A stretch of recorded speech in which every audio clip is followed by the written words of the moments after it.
അപ്പോൾ രാത്രി 12 മണിയായി. ക്രിസിൻ്റെ ഫ്ലാറ്റിൽ എത്തിയിട്ടുണ്ട്. നമുക്ക് ക്രിസ് ഒന്ന് പോയി കാണാം.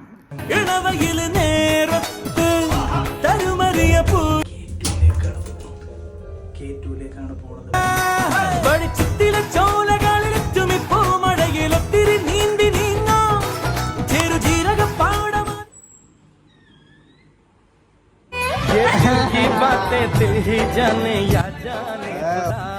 ये लड़की है अल्लाह हाय हाय रे अल्लाह ये लड़का है अल्लाह. നമ്മുടെ ക്രിസിന്റെ ഫ്ലാറ്റിൽ എത്തിയിട്ടുണ്ട്. ഏട്ടൻ ഇവിടെ? ഏട്ടൻ കുളിക്കാണ് ഗയ്സ്. ഇവിടെ എനിക്കൊരു റൂമുണ്ട്, കാണിച്ചു തരാം. Set all set. 3 2 1. എന്റെ മോളെ വീഡിയോ എടുക്കുന്നു ഉറപ്പായത് കൊണ്ട് ഇത്രയും മനോഹരമായി ഒരുക്കി വെച്ചതാണ്. ആക്ച്വലി ഇത് ഫ്ലാറ്റ് ക്രിസിനാണെങ്കിലും ഈ റൂം ആരുതാ? ആരുടെയാ പറ. അതെ